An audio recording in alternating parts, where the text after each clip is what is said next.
इस धार्मिक पावन धरा आपके ग्राम मांगरोल में चतुर्थ बार ठाकुर जी के मंगल में कथा को सुनाने का हमें सौभाग्य प्राप्त हुआ और आप सभी को सुनने का सौभाग्य सुलभ हुआ। परमात्मा की ये जो कथा है ये बड़े भाग्य से नहीं मिला करती है हमारा, ऐसे नहीं मिलती।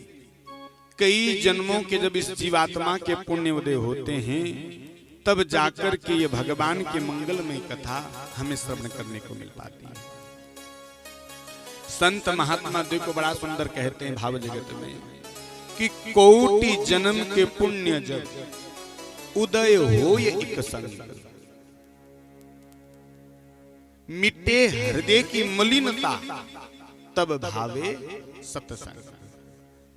करोड़ों जन्मों के जब पुण्य उदय होते हैं, सद्गुरुदेव भगवान की कृपा जब इस जीव के ऊपर हो पाती है, मेरे परमात्मा प्यारे गोविंद की कृपा जब इस मनुष्य के ऊपर होती है, तब कहीं जाकर के इस जीव को भगवान के मंगलमय कथा श्रवण करने को मिल पाती है। तो आइए श्रीमद् भागवत कथा के महात्म्य में हम प्रवेश करते हैं। आप पहले भी कई बार सुन चुके हैं महात्म्य किसे कहते हैं। महात्म्य कहते हैं जो किसी भी वस्तु के महत्व को यानी लाभ को जो प्रतिपादित करके बताता है उसे हम महात्म्य कहते हैं। भाग्योदयेन बहुजन्म समर्जिते सत्संगमं च लभते पुरुषो यदा वे अज्ञान हेतु कतमोह मदान्धकारनाशं विदाहि तदोदयते विवेक।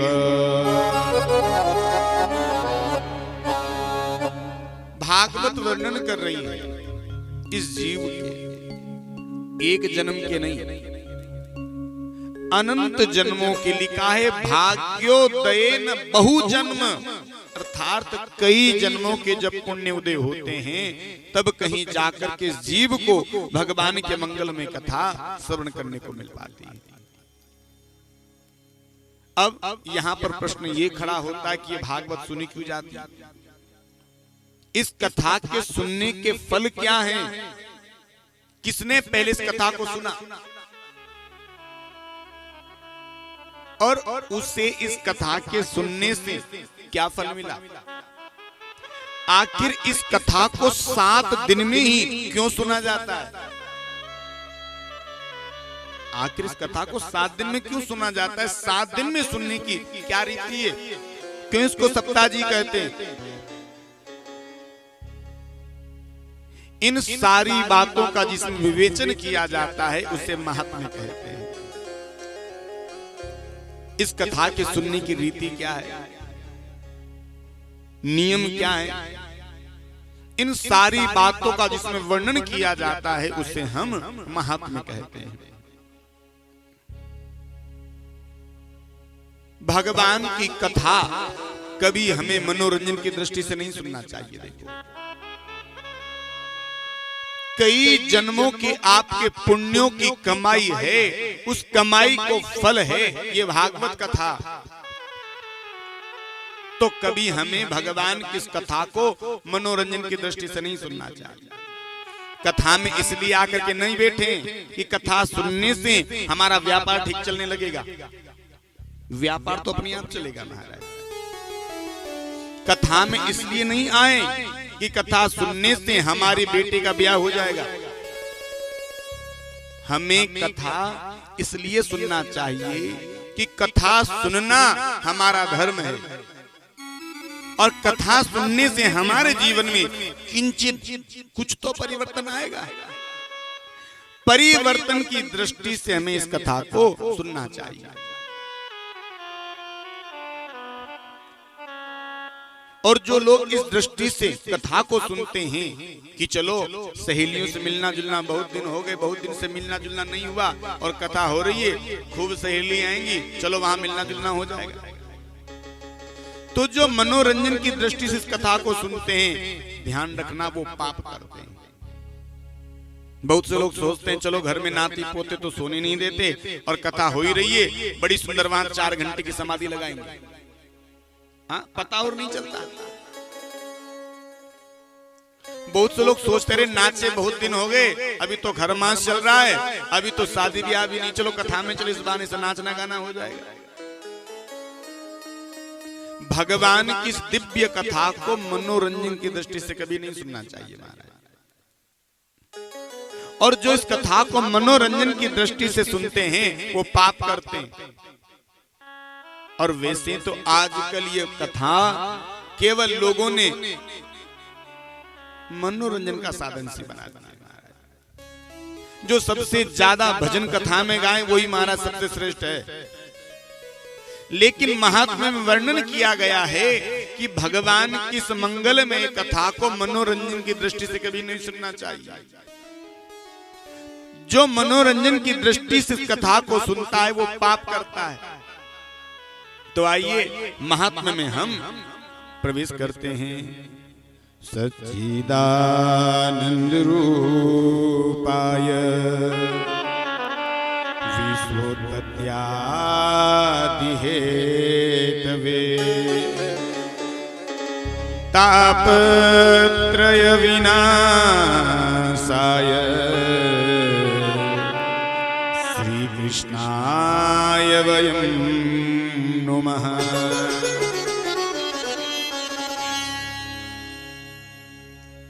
इस जीव आत्मा की 3 बातें हैं जो बड़ी समझने योग्य है। कौन कौन? 3 बातें इस जीव की बड़ी ही समझने योग्य है। सत, चिद और आनंद।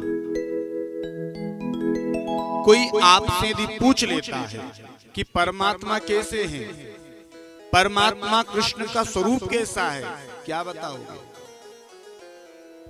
महात्म्य के भीतर इस बात को स्पष्ट किया गया है कि भगवान का स्वरूप है कैसा।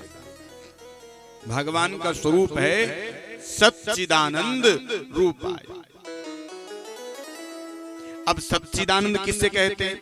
सच्चिदानंद में 3 शब्द हैं, सत, चिद, आनंद।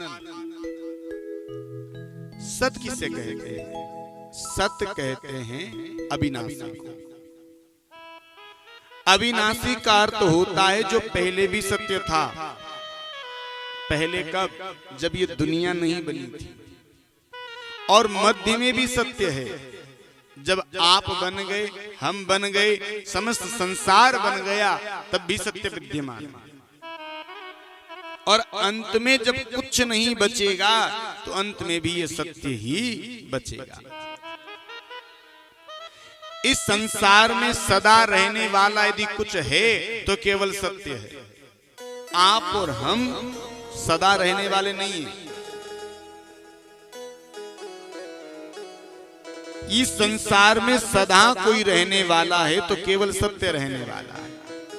क्यों? क्योंकि सत्य त्रिगुणातीत है। त्रिकालावादी जो सत्य है इसे हम सत्य कहते हैं। दूसरा शब्द है चिद। चिद का अर्थ होता है प्रकाश। आज हम कोई कार्य करते हैं तो हमें किसी प्रकाश की आवश्यकता पड़ती है।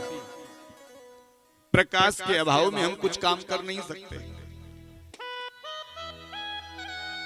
लेकिन जिस परमात्मा कृष्ण को कभी किसी प्रकाश की आवश्यकता नहीं पड़ती उसे हम चिद कहते हैं। इस सूर्य में रोशनी परमात्मा की कृपा से है और चंद्रमा में शीतल्यता भी भगवान की कृपा से है। जिसकी कृपा से समस्त संसार ज्योतिर्गमय है, प्रकाशमय है, उसे हम चिद कहते हैं। और तीसरा शब्द है आनंद। आनंद किसे कहते हैं?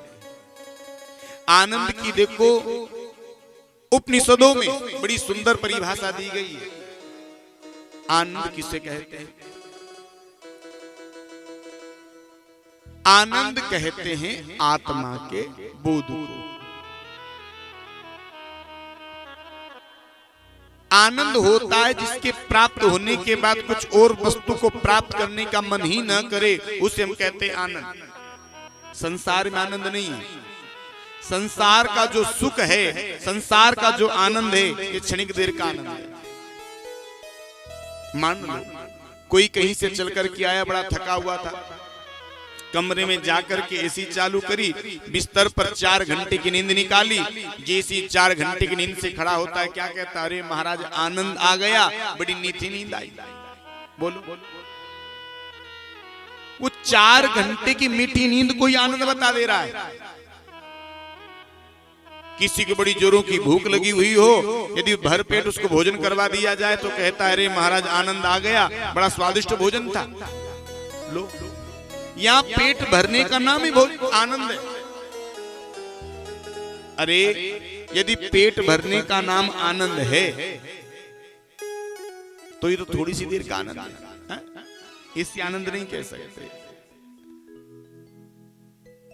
आनंद कहते हैं आत्मा के बोध को। सच्चिदानंद रूप है। भगवान का स्वरूप कैसा है? सच्चिदानंद, ज्योतिर्गमय भगवान का स्वरूप है। भगवान स्वदेव आनंद में रहते हैं, आनंद ही भगवान करते हैं, इसलिए उनका एक नाम आनंद भी। भगवान स्वयं कहते हैं मैं खुद आनंद।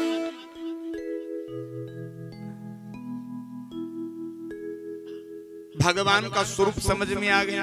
अब भगवान कार्य क्या करते हैं, भगवान का काम क्या है, आगे श्लोक में स्पष्ट किया गया है।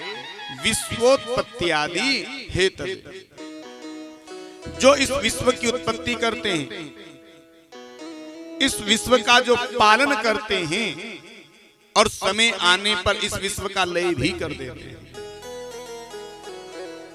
यदि मेरे प्रभु जरा से यदि गंभीर हो जाएं, प्रभु यदि जरा से गंभीर हो जाएं तो गंभीर होने मात्र से इस सृष्टि की रचना हो जाती है। और मेरे गोविंद यदि जरा से मुस्कुरा दें तो मुस्कुराने मात्र से इस सृष्टि का भरण पोषण भी हो जाता है। और परमात्मा यदि जरा से अपनी भक्ति को टेढ़ा कर दें तो टेढ़ा करने मात्र से ही इस सृष्टि का संहार भी हो जाता है।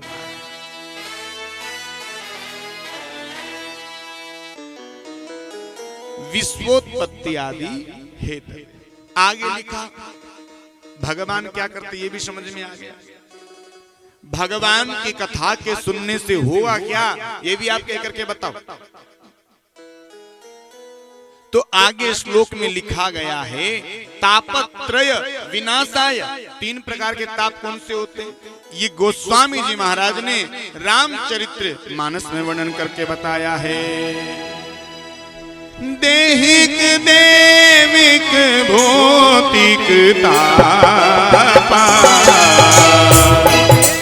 देहिक भौतिक तापा, राम राज का हो नहीं व्यापा, राम राज का हो नहीं व्यापा, देविक भौतिक तापा, देहिक देहिक भौतिक तापा, राम राज का हो नहीं व्यापा, राम काज का हो नहीं व्यापा, देहिक देविक भौतिक तापा, देहिक देहिक भौतिक तापा, राम राज का हो नहीं व्यापा,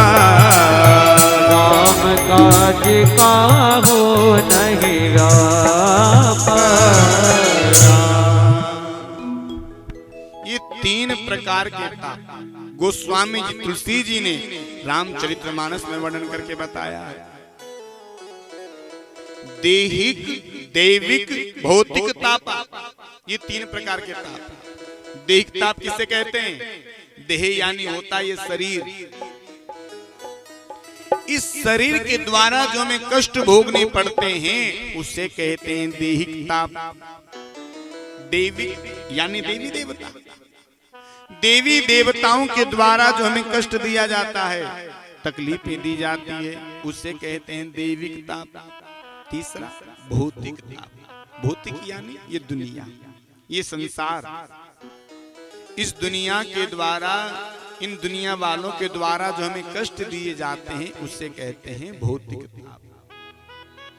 और आगे चौपाई वर्णन करती है, राम राज्य काहू नहीं व्यापा।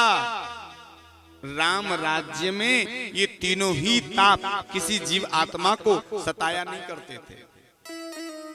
जैसे आज इस कली काल में किसी के माता जी आ रही है, किसी के भैरू बाबा आ रही है, किसी के हनुमान जी महाराज आ रहे हैं, किसी गंगा मैया आ रही है। ये राम राज्य में तीनों ही ताप किसी को सताया नहीं करते थे। लिखा है राम राज्य काहू नहीं व्यापा। राम राज्य में ये तीनों ही ताप किसी को सताया नहीं करते थे महाराज। तो इस कथा के सुनने से क्या होगा? जो 3 प्रकार के ताप हैं, आध्यात्मिक ताप, आदि देविक ताप और आदि भौतिक ताप, इन तीनों के तीनों तापों का नाश इस कथा के सुनने से हो जाता है। आगे श्लोक में लिखा है, श्री कृष्णाय वयम नुमः। ऐसे भगवान श्री कृष्ण को आप और हम मिलकर के प्रणाम करते हैं। इसके बाद परम वंदनीय श्री सुखदेव जी महाराज का ध्यान किया गया है। यम प्रवजन्तमनुपेतमपेत कृत्यम द्वीपायनो विरह कातुर्याजुबावम् पुत्रेति तन्मयतया तरभोभिनेधु तं सर्वो हृदयं मुनिमान तोष्मि। जो जन्म से ही प्रवजंत हैं, ऐसे परम वंदनीय श्री सुखदेव जी महाराज को आप और हम प्रणाम करते हैं। आज जैसे हम सब इस पवित्र भूमि पर बैठ करके इस श्रीमद् भागवत कथा के चरणामृत को रसपान करने के लिए जैसे हम आए हैं, इकट्ठे हुए हैं, वैसे ही पुराणों की विद्या के लिए एक परम ही शांति का स्थान है, जिसे शास्त्रों में नेमी सारण्य के नाम से कहा गया है। और ये जितनी भी कथाएं हुई हैं ना, जितने भी पुराणों की कथाएं हैं, चाहे ब्रह्म विवृत पुराण की कथा हो, चाहे शिव पुराण की कथा हो, चाहे छोटी सी सत्यनारायण भगवान की कथा भी क्यों ना हो, ये सब की सब कथाएं इसी भावन भूमि पर, इसी नेमी सारण्य भूमि पर हुई है। नेमी सारण्य की पावन भूमि पर आज 1 नहीं, 2 नहीं, 10 नहीं, 20 नहीं, 50 नहीं, 88,000 संत महात्मा कई वर्षों तक चलने वाले निरंतर अनुष्ठान के लिए इकट्ठे हो गए और भगवान का अनुष्ठान करने लगे। इन महात्माओं को हम कहते हैं शौनक आदि महात्मा। अब संतों के पास क्या काम होता है? केवल भगवान का भजन। जैसे ही अपनी संध्या वंदन से निवृत्त होते, किसी वक्ता को वक्ता बना देते और बाकी संत समुदाय श्रोता बनकर के बैठ जाते। एक पुराण की कथा सुनते, जैसे ही कथा का विराम होता दूसरी पुरानी कथा ले लेते। जैसे दूसरी पुराण की कथा का विराम होता तीसरी पुरानी कथा ले लेते। कथा ही इन संतों का जीवन बना हुआ है। कथा ही इन संतों का जीवन है। और इन महात्माओं की उम्र पर थोड़ा दृष्टि डालो, इनकी उम्र कितनी है? ये जो आज हमारा कलयुग चल रहा है, न जाने कितने कलयुग इन महात्माओं की आंखों के सामने से निकल गए। हजारों हजारों लाखों लाखों वर्ष की उम्र इन संत महात्माओं की है। इतनी बड़ी बड़ी उम्र वाले महात्मा सभा में हैं। और आज इन संतों के मध्य एक परम युवा संत, जिन्हें सूत जी महाराज कहते हैं, सूत जी महाराज का आगमन हुआ है, जिनकी उम्र भागवत में लगभग 20 वर्ष की बताई गई। जैसे इन बड़ी बड़ी उम्र वाले महात्माओं ने इस परम युवा संत को देखा, खड़े होकर के प्रणाम करने लगे हैं। अब ये बड़ी बड़ी उम्र वाले महात्माओं ने जब छोटे से बालक को प्रणाम किया, छोटा सा बालक इन बड़ी बड़ी उम्र वाले महात्माओं को प्रणाम करने लगा। दोनों के दोनों एक दूसरे को प्रणाम कर रहे हैं। सूत जी कहने लगे, बाबा अरे मैं तो अभी आपके सामने बालक हूं और आप तो बड़ी बड़ी उम्र वाले महात्मा हो, आप मुझे प्रणाम करते हो भला? सोनक आदि महात्मा कहने लगे, सूत जी आप दिखने में छोटे हैं, लेकिन बड़ा किसे कहते हैं? शास्त्र क्या कहता है? शास्त्र कहता है धन वृद्धा बल वृद्धा आयुर्वृद्धास्ततेव च ते सर्वेपि ज्ञान वृद्धाश्च किंकिरा शिष्य किंकिरा। जो धन में बड़ा होता है उसे बड़ा नहीं कहते, जो बल में बड़ा होता है उसको भी बड़ा नहीं कहते, और जो आयु में बड़ा होता है उसको भी बड़ा नहीं कहते। तो इन सब में से भी जो ज्ञान में बड़ा है उसे सबसे बड़ा माना जाता है। और सूत जी आप इस प्राणी के हृदय में जो ज्ञान रूपी घोर शत्रु बैठा हुआ है, इस अज्ञान रूपी अंधकार को दूर करने में कोटि सूर्य समप्रभ, करोड़ों सूर्य के समान आप हैं, इसलिए आपको देख करके तो प्रणाम करना ही पड़ता है। ये महात्मा कहने लगे, महाराज अब कलयुग आने वाला है और कलयुग के जो जीव होंगे, कलयुग के जो मनुष्य होंगे, इनके पास इतना समय नहीं रहेगा कि व्यास जी के सामने बैठ करके 10-10 घंटे तक आपकी कथा को सुन सके। तो क्योंकि कलयुग की उम्र, जो कलयुग के जीव हैं, इनकी उम्र तो हो जाएगी छोटी और बुद्धि हो जाएगी खोटी। ये अपनी बुद्धि का प्रयोग भगवान के भजन में नहीं करेंगे, गलत कार्यों में अपनी बुद्धि का प्रयोग करेंगे। तो आप ऐसा कोई उपाय कह करके बताओ, ऐसी कोई कथा हमें आप सुना करके बताओ कि जिस कथा के सुनने मात्र से कलयुग के जीवों का मन भगवान के चरणों में लग जाए।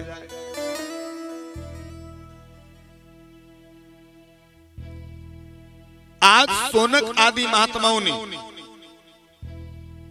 क्या पूछा? कलयुग के जीवों का कल्याण कैसे हो सकता है? देखो, जब दो मैया बहनें मिलती हैं ना, तो अपने घर परिवार की बात करती हैं, घर गृहस्थी की बात करती हैं। जब दो भाई लोग मिलते हैं तो दो भाई व्यापार धंधे बिजनेस की बात करते हैं। लेकिन जब दो महात्मा मिलते हैं तो दो महात्मा केवल जगत के कल्याण की बात करते हैं। और महाभारत में बड़ा सुंदर लेख भी आया कि संत का क्षण और अन्न का कण कहीं बर्बाद नहीं करना चाहिए। संत का समय क्यों नहीं बर्बाद करना चाहिए? क्योंकि न जाने कि सच्चे सद्गुरु का, किसी सच्चे संत का एक क्षण हमें मिल जाए और उससे हमारा कल्याण हो जाए। संत का क्षण कभी बर्बाद नहीं करना चाहिए। देखो, बड़ी सुंदर एक कथा आती है। कहीं के एक राजा थे, वो आज एक सरोवर पर स्नान करने के लिए गए, और सरोवर पर स्नान करने के लिए जब गए तो वहीं पर पास में एक महात्मा स्नान कर रहा था, एक संत स्नान कर रहे थे। राजा अपने घाट पर स्नान करने लगा और महात्मा अपने घाट पर स्नान कर रहे थे। महात्मा के सामने एक बगुला बैठा हुआ था और वो बगुला अपनी चोंच को घिस रहा था। महात्मा ने जब उस बगुले को अपनी चोंच को घिसते हुए देखा तो महात्मा के मुख से चंद पंक्तियां निकल पड़ी। घिसे घिसाए क्यों घिसे और घिस घिस डारे पानी, जिस कारण तू घिसत है वो कारण में जानी। मैं सब जानता हूं तो अपनी चोंच को क्यों घिस रहा है। पास में जो राजा स्नान कर रहा था, राजा ने ये पंक्तियां सुन ली और राजा स्नान करके अपने महलों में आ गया। अब ध्यान से सुनना, राजा का एक इकलौता बेटा है और इस राजा की हजामत बनाने के लिए राजा के बेटे ने नाई से कहा, नाई आप पिताजी की जब हजामत बनाने के लिए जाओ ना तो उस तरह यहां के बजाय यहां चला देना। नाई ने कहा उससे क्या होगा? अरे भैया उससे पिताजी की मृत्यु हो जाएगी और पिताजी की मृत्यु के बाद मैं राजा बन जाऊंगा। नाई जब राजा की हजामत बनाने के लिए गया तो पहले के समय में जो उस्तरे आते थे उनमें ब्लेड नहीं लगती थी, उनको पत्थर पर पानी डालकर घिसा जाता था। नाई ने अपना उस्तरा निकाला, पत्थर पर पानी डाला और उसको घिसना प्रारंभ कर दिया। जैसे ही नाई ने अपना उस्तरा घिसा, राजा को उस महात्मा की बात याद आ गई और राजा के मुख से चंद पंक्तियां निकल पड़ी। घिसे घिसाए क्यों घिसे और घिस घिस डारे पानी, जिस कारण तू घिसत है वो कारण में जानी। जैसे ही राजा ने ये लाइनें कही तो नाई के हाथ से उस्तरा छूट गया। महाराज नाई थर-थर कांपने लगा। नाई कहने लगा, महाराज मुझे क्षमा करो, मेरी कोई गलती नहीं है। राजा ने कहा, बता तो भैया तेरी क्या गलती नहीं है, मुझे तो बता। नाई ने कहा, महाराज जो भी गलती आपके बेटे की गलती, मेरी कोई गलती नहीं है। अरे बता तो सही मेरे बेटे की क्या गलती, मुझे भी तो पता चले।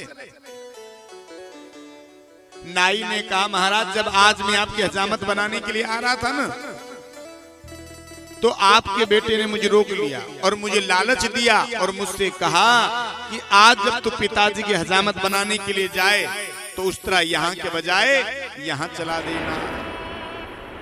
अब राजा को होश आया। राजा विचार कर रहा है, यदि उस महात्मा का एक क्षण मुझे नहीं मिलता तो शायद आज तो मेरी गर्दन ही कट जाती। इसलिए संत का क्षण कभी हमें बर्बाद नहीं करना चाहिए। और अन्न का कण, आप जानते हैं कि अन्न को पैदा करने में कितनी मेहनत होती है, कितना समय लगता है, तब जाकर के अन्न हमारी थाली तक पहुंच पाता है। इस अन्न का महत्व आप उस किसान से पूछो जो इसी कड़ाके की सर्दी में भी उस अन्न को हमारे लिए पैदा करता है, उगाता है। अन्न को कभी बर्बाद नहीं करना चाहिए। महात्माओं ने बस एक ही बात पूछी, महाराज कलयुग के प्राणियों का उद्धार कैसे हो सकता है? सूत जी महाराज गदगद हो गए। सूत जी कहते हैं, ऋषियों आप सभी ने समाज के हित में बात पूछी है, मुझे बड़ा प्रसन्नता हुई है। जैसे ही सूत जी महाराज ने आंख बंद करी, आंख बंद करके जैसे ध्यान लगाया, ये पूरी की पूरी सृष्टि, पूरी दुनिया आज सूत जी की आंखों के आंख सामने डोलने लगी। कोई हंसने में मस्त है, कोई गाने में मस्त है, कोई नाचने में मस्त है। जिससे देखो जो अपने जीवन को कैसे बर्बाद कर दे रहा है। लेकिन किसी ने भी इस बात को समझने का प्रयास नहीं किया कि आखिर ये मनुष्य जीवन हमें मिला क्यों है।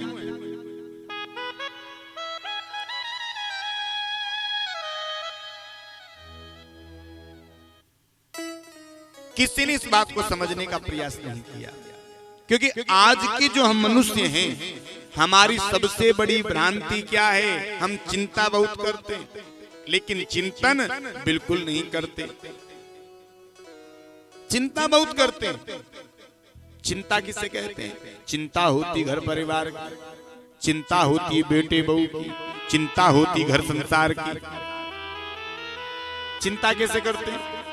कोई एक नगर सेठ था, रात्रि में 8 बजे भोजन करके अपनी खटिया पर लेट गया। लेटा लेटा विचार कर रहा है, अरे कल वो हाईवे के बगल में नई प्लानिंग कटी है ना, वहां जाकर के भूमि का टुकड़ा खरीद लूंगा। मन कहता है सेठ जी उससे क्या होगा? अरे भैया जब भूमि खरीदूंगा तो उसमें फैक्ट्री डालूंगा। मन कहता है सेठ जी उससे क्या होगा? अरे जब फैक्ट्री उसमें डल जाएगी तो 1000-2000 नौकर मेरे नीचे काम करेंगे। फिर अरे जब 1000-2000 नौकर काम करेंगे तो मैं धनवान बन जाऊंगा, धनिकों की लिस्ट में मेरा नाम आ जाएगा। मन ने कहा तो सेठ जी जब आप धनवान बन जाओगे फिर क्या होगा? अरे भैया जब मैं धनवान बन जाऊंगा ना तो सवेरे का नाश्ता कोटा में करूंगा, दोपहर का भोजन दिल्ली में करूंगा और रात्रि का विश्राम बंबई जाकर के करूंगा। सेठ जी को सोचते सोचते 11 बज गई। 11 बजी अटैक आया और सारा का सारा सोचना विचारना धरा का धरा रहे। यही हमारी सबसे बड़ी भ्रांति, हम चिंता बहुत करते हैं। भरोसा 1 सेकंड का नहीं है, लेकिन प्लानिंग सब 100 सालों की तैयार करके रखते हैं। चिंता होती है दुनिया की और चिंतन होता है परमात्मा का। अब चिंता से मुक्ति मिले कैसे? और चिंतन भगवान के चरणों में हमारा बढ़े कैसे? तो ये सिखाता है श्रीमद् भागवत महापुराण। सूत जी कहते ऋषियों, जिस कथा को आप सुन रहे हो, इस कथा को सुनने का अधिकार कभी कभी देवताओं को भी नहीं मिला। ऋषि कहने के महाराज ऐसे कैसे हो सकता है? अरे वो तो देवता हैं, देवताओं को इस प्रकार से कथा को सुनने का अधिकार नहीं मिला। इस कथा को आप विस्तार से पूर्वक कह करके सुनाओ। सूत जी महाराज कहते ऋषियों, एक समय की बात है, राजर्षि परीक्षित को 7 दिन में मरने का श्राप लगा। और जैसे 7 दिन में मरने का श्राप लगा तो सुखदेव भगवान परीक्षित को इसी श्रीमद् भागवत कथा को सुनाने के लिए आ गए। कथा सुनाने लगे।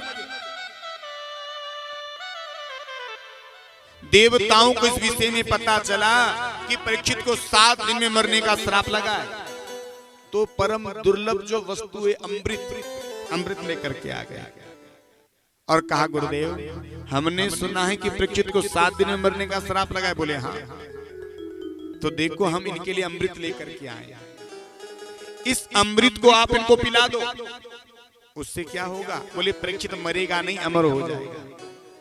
बोले बदले में तुम्हें क्या चाहिए?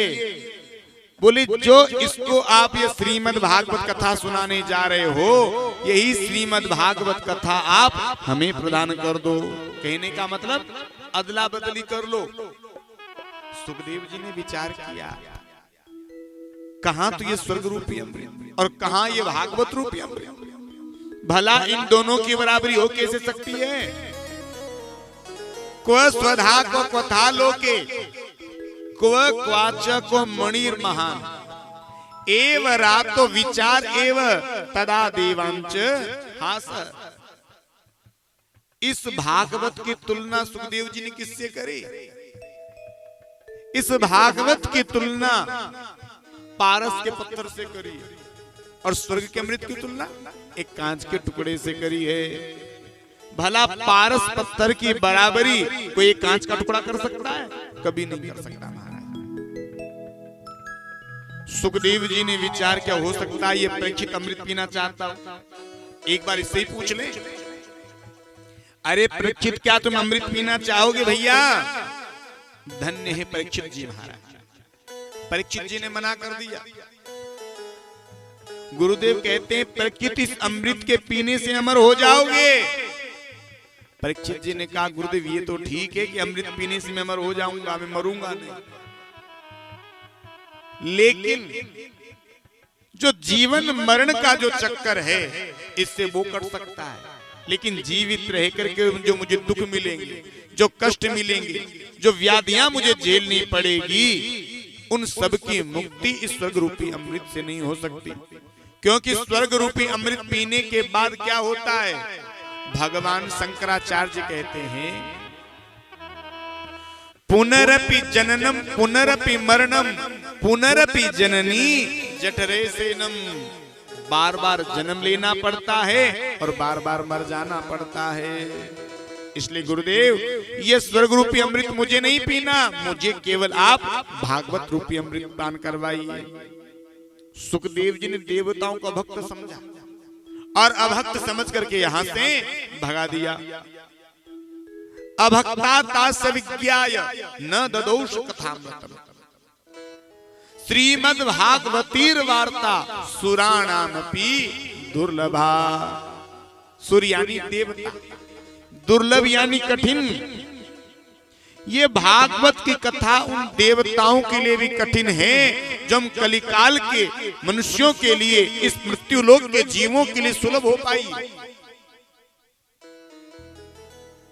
देवताओं ने जब ये देखा कि इस कथा को सुनने का अधिकार हमको नहीं मिला, इकट्ठे होकर के ब्रह्मा के पास गए। ब्रह्मा से कहा ब्रह्मा जी आपको ये बताना पड़ेगा कि इस भागवत कथा में ऐसा क्या है कि जिसके सुनने का अधिकार हम देवताओं को नहीं मिला। ब्रह्मा जी ने कहा भैया ठहरो।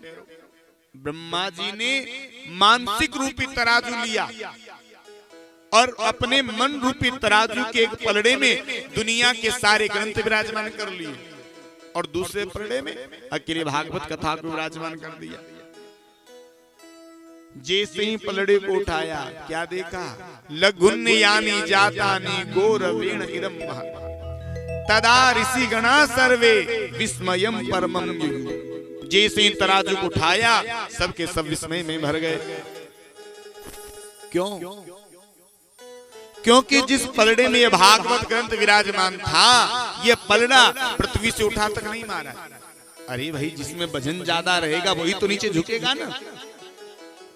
आज ब्रह्मा जी ने घोषणा कर दी, बोले भैया इस भागवत को आज से कोई भी पोथी या पुस्तक नहीं समझेगा। ये भागवत स्वयं भगवान कृष्ण का वांग्मय स्वरूप है, प्रत्यक्षम कृष्ण एव ही। बोली भागवत भगवान की।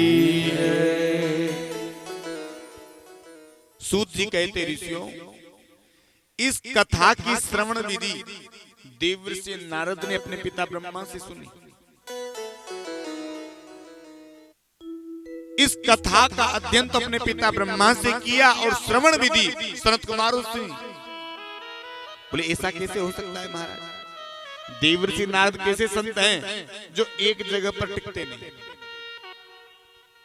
कभी यहां पर कभी वहां पर डोलते रहते, एक जगह पर ज्यादा देर तक नहीं टिकते।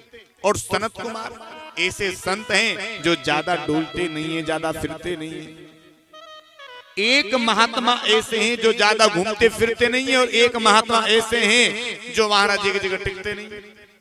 ऐसे दोनों महात्माओं ने एक साथ एक जगह बैठ करके इस श्रीमद् भागवत कथा को कैसे सुना, ये आप कह करके बताओ। सूत जी कहते ऋषियों एक बार देवर्षि नारद शांति की खोज में इस पृथ्वीलोक पर आए। सभी जगह गए लेकिन उनको कहीं भी शांति नहीं मिली। दौड़ते दौड़ते जब वो चल करके जा रहे थे, बद्रीनाथ धाम में जैसे ही पहुंचे, एक वटवृक्ष के नीचे चारों भैया विराजमान थे जिन्हें हम सनत कुमार कहते हैं। सनत कुमार ने जैसे देवर्षि नारद को देखा, विचार किया रे देवर्षि नारद जैसा महात्मा आज इतने दुखी, क्या कारण है? अपने पास बुलाया, पूछा देवर्षि हमने तो यहाँ तक सुना है कि कोई कितना भी रोता हुआ व्यक्ति क्यों न हो यदि वो रोता हुआ व्यक्ति एक बार आपके मुखमंडल का दर्शन कर लेता है तो रोता हुआ व्यक्ति भी हंसने लगता है। और आज आप इतने दुखी। देवर्षि नारद ने उसी समय हाथ जोड़ करके कहा, भगवान अब आप ही मेरा कुछ मार्गदर्शन करो। क्या हुआ? देवर्षि नारद ने कहा, अहम तु पृथ्वी ज्ञात्वो सर्वोत्तमामिति पुष्करम च प्रयागम च काशीम गोदावरीम तथा। अरे मैं इस पृथ्वी को श्रेष्ठ मान करके पृथ्वी पर आया, हरि क्षेत्र गया, कुरुक्षेत्र गया, श्वेतबंध रामेश्वर गया, काशी गया, गोदावरी गया, सभी जगह में गया, लेकिन मेरे मन को कहीं भी शांति नहीं मिली। जब मैं घूमता घूमता आ रहा था तो मैंने वृंदावन में यमुना के किनारे एक दृश्य देखा। क्या दृश्य देखा? एक स्त्री यहां पर बैठी बैठी विलाप कर रही है। इसकी जंघाओं पर दो वृद्ध पुरुष पड़े हुए थे। कई स्त्रियां उसकी हवा कर रही थी, पंखा कर रही थी, सेवा में लगी हुई थी। जैसे देवर्षि नारद यहां से निकले, इस स्त्री ने आवाज लगाई, भोबो साधु क्षणम तिष्ठ, महात्मन रुकिए। मैं चल करके वहां गया। मैंने पूछा, आप कौन है? ये जो दो वृद्ध पुरुष लेटे हुए हैं, ये कौन है? उस स्त्री ने अपना परिचय दिया। कहा, देवर्षि मेरा नाम भक्ति है, मैं भक्ति हूं। और जो दो वृद्ध पुरुष तुम मेरी जंघाओं पर देख रहे हो, ये वृद्ध पुरुष कोई और नहीं, मेरे ही पुत्र ज्ञान और वैराग्य हैं। ये जितनी स्त्रियां तुम मेरी सेवा में देख रहे हो, ये सब स्त्रियां मेरी सहेलियां हैं। कलयुग के प्रभाव से ये दोनों पुत्र मेरे वृद्ध हो चुके हैं।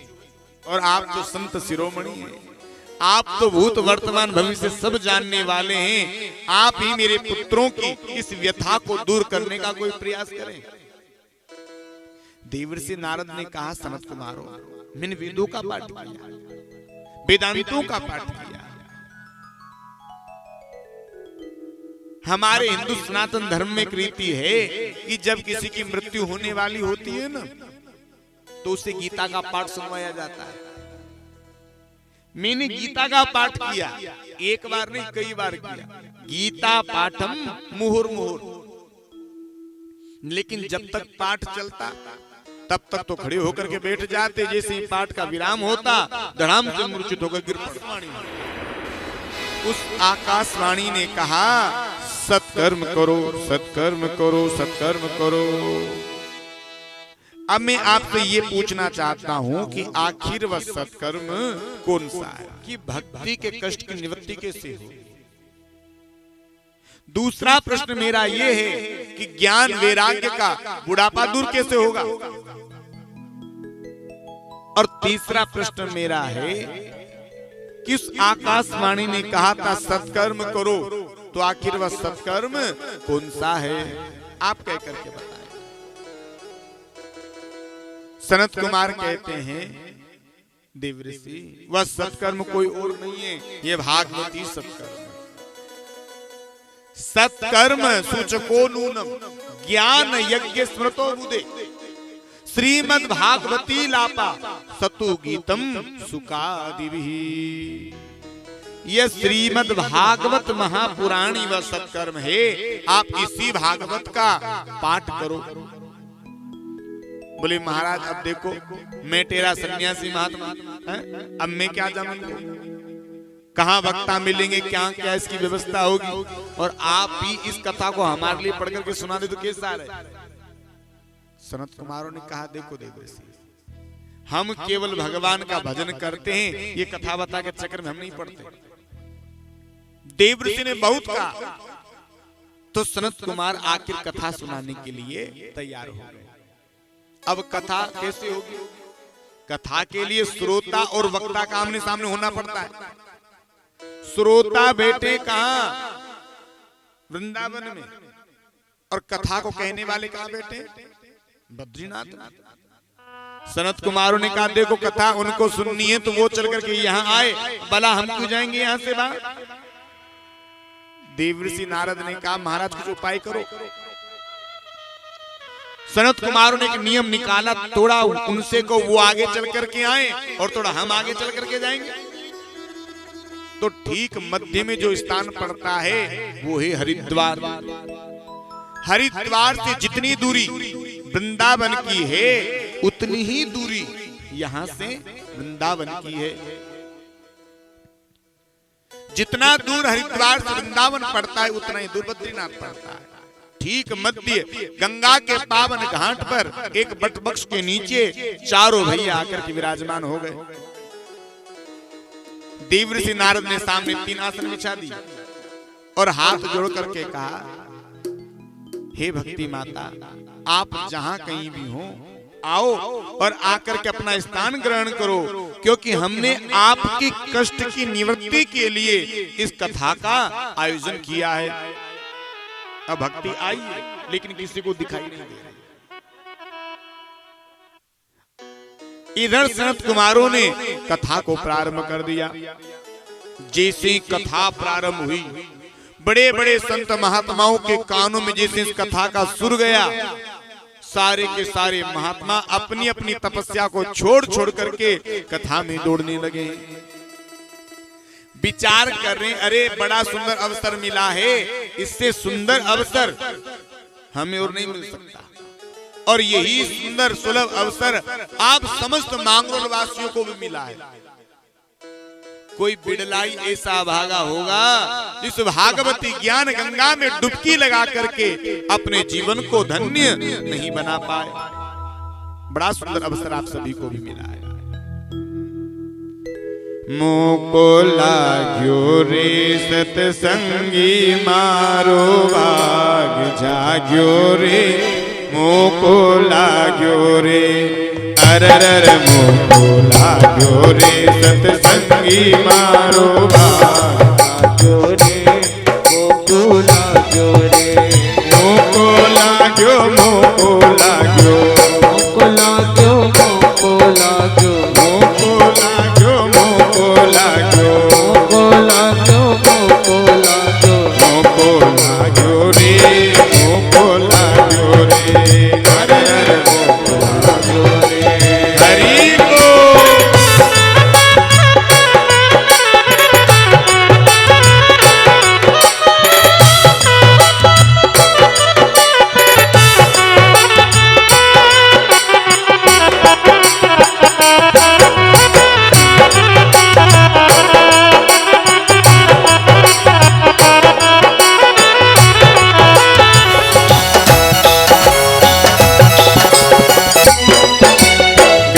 गली हरि चर्चा होवे जाने सतयुग आयो रे। गली गली हरि चर्चा होवे जाने सतयुग आयो रे। गली गली में चर्चा होवे जाने सतयुग आयो रे। गली गली में चर्चा होवे जाने सतयुग आयो रे। मुक्ति रो दरवाजो खुल गयो, मुक्ति रो दरवाजो खुल गयो, मुक्ति रो दरवाजो खुल गयो, मुक्ति रो दरवाजो खुल गयो। कलयुग भाग्यो रे, मोको लाग्यो रे, हर हर मोको लाग्यो रे। सत्संगी मारो भाग जाग्यो रे, मोको लाग्यो रे।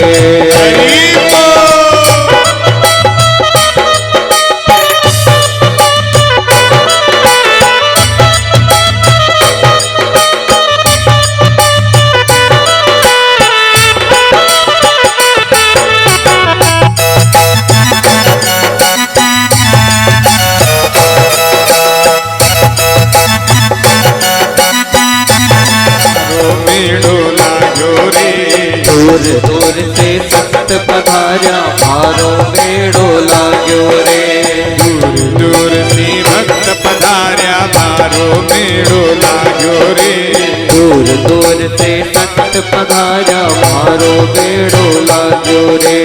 भारत भूमि अमृत बरसे, भारत भूमि अमृत बरसे, भारत भूमि अमृत बरसे, भारत मुँह में अमृत बरसे, आनंद छायो रे मोको लाग्यो रे, अरर मोको लाग्यो रे, सत्संगे मारो बाप जाग्यो रे, मोको लाग्यो रे।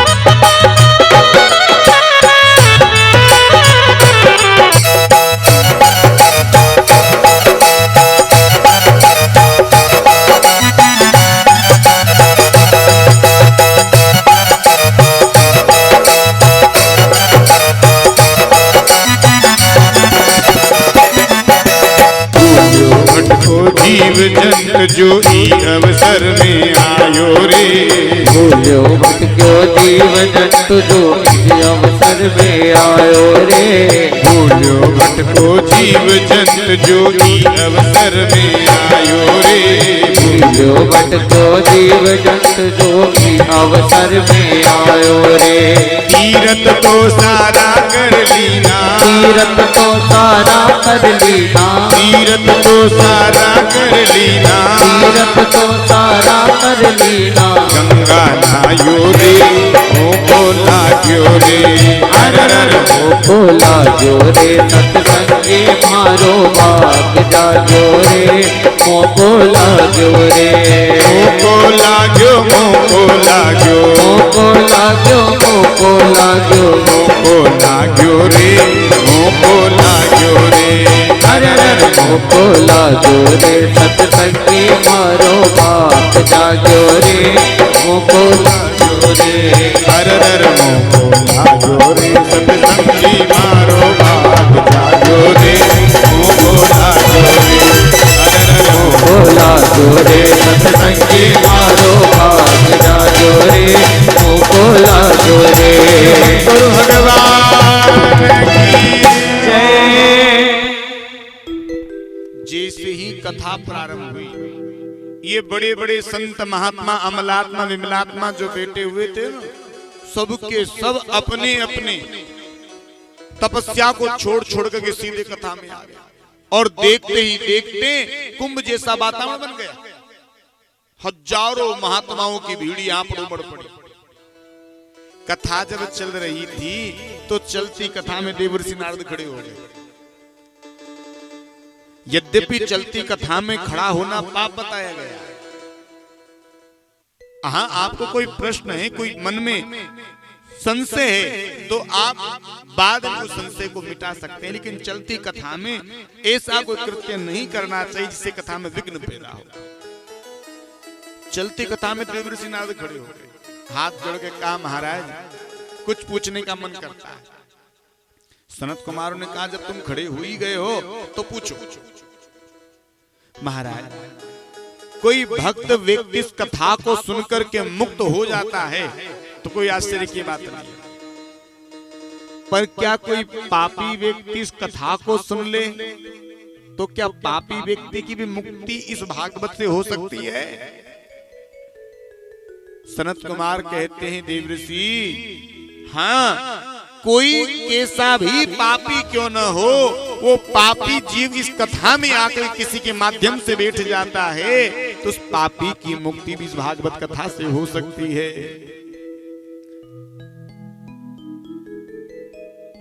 सनत कुमारों ने कहा, देखो हम तुम्हें कहकर के बताते हैं किन पापियों की मुक्ति इस कथा से होती है।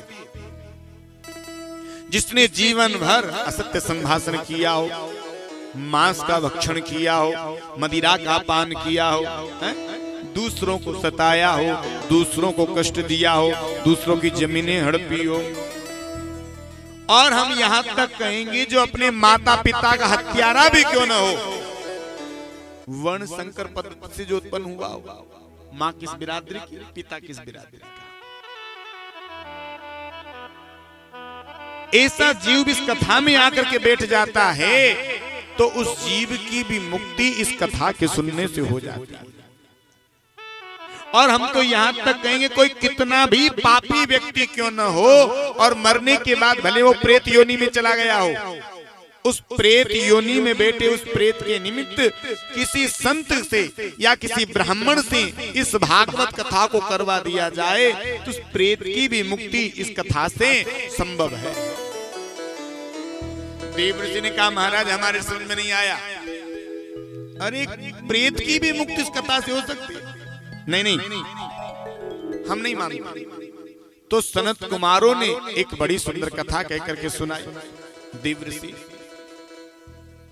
तुंग भद्रा तटे पूर्व मभुत्पत्तनमुत्तमम् यत्र वर्णा स्वधर्मेण सत्य सत्कर्म तत्परः। देवऋषि एक तुंग भद्रा नामक नदी थी। उस नदी के तट पर किनारे पर एक गांव बसा हुआ था, उत्तम नगर। यत्र वर्णा स्वधर्मेण, सभी धर्म को मानने वाले लोग इसी गांव में वास किया करते थे। और इसी गांव में एक परम सरल स्वभाव के पंडित जी महाराज भी वास करते थे, जिनका नाम आत्मदेव है। पंडित जी कैसे हैं? बड़े सरल स्वभाव के हैं, मृदुभाषी हैं, मीठा बोलते हैं, वेदज्ञ हैं, कर्मकांडी हैं, सत्संगी हैं, संत गौ ब्राह्मण भक्त हैं और भगवान के अनन्य भक्त हैं पंडित जी महाराज। लेकिन इनकी पत्नी है, उसका नाम है श्रीमती धुंधली देवी। और जैसे पंडित जी महाराज हैं ठीक इनसे विपरीत है इनकी घरवाली। नाम भी बहुत सुंदर है इनका, देखो नाम श्रीमती धुंधली देवी। अब पंडित जी तो बेचारे सवेरे प्रातः 4 बजे सोकर के खड़े हो जाते। अब इनकी जो श्रीमती जी थी ये महाराज 10 बजे सोकर के खड़ी होती। उठते ही पहले सामने वाले से लड़ाई कर लेना, पड़ोसी से मनोरंजन कर लेना, पूरे मोहल्ले में चक्कर काट आती महाराज। ऐसी थी धुंधली। और बताएं देखो धुंधली जैसी स्त्री होती वो कैसी होती। एक संत बता रहे थे कि धुंधली जैसी जो नारी होगी उसकी क्या पहचान है? जी भर के रोना, जी भर के लड़ना, खूब लड़ेगी। कभी पति से लड़ेगी, कभी दूरानी से लड़ेगी, कभी जेठानी से लड़ेगी, कभी आस पड़ोसियों से लड़ेगी, खूब लड़ेगी महाराज। कोई चिंता नहीं करती, खूब लड़ेगी, जी भर के लड़ना। और लड़ते लड़ते थक जाए तो जी भर के रोना, फिर खूब रोएगी। इतना रोएगी कि रो रो करके पूरे कमरे को गीला कर देगी। जी भर के लड़ना और लड़ते लड़ते थक जाए तो जी भर के रोना, और रोते रोते भी थक जाए तो जी भर के सोना, फिर खूब सोएगी। फिर कोई पता नहीं है कि पति दफ्तर से आगे, बच्चे स्कूल से आगे, कोई चिंता नहीं, खूब सोएगी। तो जी भर के लड़ना, लड़ते लड़ते थक जाए तो जी भर के रोना, और रोते रोते थक जाए तो जी भर के सोना, और सोते सोते भी थक जाए तो उठ करके पति से कहती मैं कि चली जाऊंगी, तुम देखते रहना। ऐसी होती धुंधली जैसी नारी महाराज। लेकिन पंडित जी भगवान के अनन्य भक्त हैं और इनकी जो घरवाली थी ठीक इनसे विपरीत महाराज। पंडित जी की यहाँ हर प्रकार का आनंद है, किसी प्रकार की कोई कमी नहीं। धन संपत्ति के तो पूछो मत, बहुत धन संपत्ति है। पंडित जी की यहाँ एक तुलसी का बिरवा लगा हुआ है, लेकिन ये सूख जाता है, हरा भरा नहीं रहता। और पंडित जी की यहाँ एक गौ माता भी बंधी हुई है। जिस दिन से पंडित जी इस गौ माता को लेकर के आए हैं, इस गौ माता ने किसी बछड़े को या बछिया को जन्म नहीं दिया। देखो कहावत कहते हैं अच्छे पड़ोसी बड़े भाग्य से मिलते हैं। अच्छे पड़ोसी बड़े भाग्य से मिलते हैं। आपके यदि पड़ोसी यदि अच्छे होंगे तो आप लोग भी कभी कभी बात बात में कह देते होंगे, अरे महाराज हमारे पड़ोसी तुम पूछो मत। इतने अच्छे हमारे पड़ोसी हैं, इतने अच्छे हमारे पड़ोसी हैं कि रात की 12 बजे भी झूठी आवाज दे दो ना तो आकर खड़े हो जाते हैं, कहो भैया क्या बात है, कैसे याद किया। ऐसे पड़ोसी होते हैं। और कुछ पड़ोसी ऐसे भी होते हैं कि जब तक मकान को बिकवा तब की चैन की सांस भी नहीं लेते महाराज। हाँ, ऐसे पड़ोसी होते हैं। लेकिन अच्छे पड़ोसी तो सत्कर्मों से ही मिलते हैं महाराज, भाग्य से मिलते हैं। और आज पंडित जी के यहाँ पर धीरे धीरे पड़ोसियों ने आना जाना शुरू कर दिया। पंडित जी आंगन में लेटे हुए थे खटिया पर, पड़ोसी कहने लगे पंडित जी नमो नारायण। नमो नारायण भैया। पंडित जी एक बात बताओ, आपके द्वार पर ये गैया पिछले कई वर्षों से यहाँ बंधी हुई है, लेकिन इसने किसी बछड़े बछिया को जन्म नहीं दिया, क्यों? पंडित जी ने कहा भैया देखो, इसकी सेवा नित्य अपने हाथों से करता हूं, लेकिन इसने बछड़े बछिया को जन्म क्यों नहीं दिया ये मैं नहीं जानता। दूसरा, पंडित जी देखो आपके द्वार पर तुलसी भी लगी हुई है, ये तुलसी भी सूख जाती है, हरी भरी नहीं रहती, क्यों? पंडित जी ने कहा भैया देखो, जल तो मैं अपने हाथों से देता हूं, सूख क्यों जाती है तो परमात्मा जाने। पड़ोसी कहने लगे हम बता दें? अरे भैया खूब भला होगा, बता दो, तुम बता दो। पड़ोसी कहने लगे पंडित जी आपके कोई संतान नहीं है ना, इसी वजह से आपकी गैया बांझ हो गई और इसी वजह से आपकी तुलसी सूख गई। अरे पंडित जी आपके द्वारा जो किए गए सत्कर्म हैं, इन सत्कर्मों को वो देवता स्वीकार नहीं करते, क्यों? क्योंकि आपको कोई संतान नहीं है। और जब ऐसे वचन पंडित जी महाराज से कहे तो पंडित जी की आंखों से सरबिंदु गिरने लगे महाराज। आज मन ही मन संकल्प कर लिया कि जब तक मुझे पुत्र प्राप्ति का वरदान नहीं मिलेगा मैं लौट कर घर नहीं आऊंगा। उसी समय अपने घर परिवार को छोड़ा और जंगल में जाकर के बैठ गए। जंगल में जाकर के एक पेड़ के नीचे बैठे और वहां रोने लगे। एक महात्मा निकल करके जा रहा था। महात्मा ने देखा, अरे देखने में तो कोई ब्राह्मण जान पड़ता है, लेकिन रोता क्यों है, क्या बात है? महात्मा इन पंडित जी के पास आ गए, पूछा भैया कथम रोधी सब विप्र, तुम काते चिंता भली असी। अरे भैया तुम देखने में तो कोई ब्राह्मण जान पड़ते हो, लेकिन रोते क्यों हो? पंडित जी ने कहा महाराज आपने बिल्कुल ठीक पहचाना, मेरा नाम आत्मदेव है और मैं एक ब्राह्मण हूं, मेरे कोई संतान नहीं है इसीलिए रोता हूं। संत बड़े पहुंचे हुए थे। संत ने तुरंत इस महात्मा ने पंडित जी की मस्तक रेखा को देख लिया और कहा पंडित जी आप तो एक जन्म की बात करते हो, लेकिन जहां तक मैं आपके भाग्य को देख पा रहा हूं, आने वाले 7 जन्मों तक आपके भाग्य में पुत्र सुख नहीं है।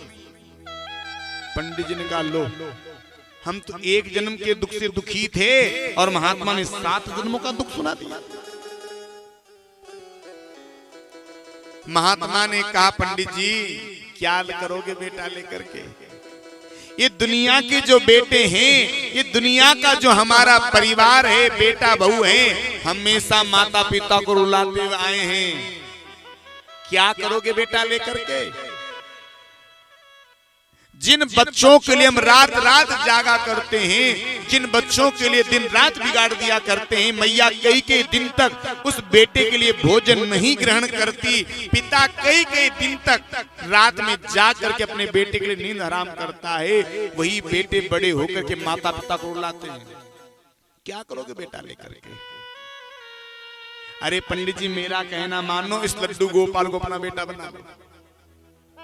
ये दुनिया के बेटा बेटी माता पिता को हमेशा रुलाते आए हैं, धोखा देते आए हैं, लेकिन लड्डू गोपाल एक ऐसा है जो जीवन में कभी तुम्हें रुलाने वाला नहीं।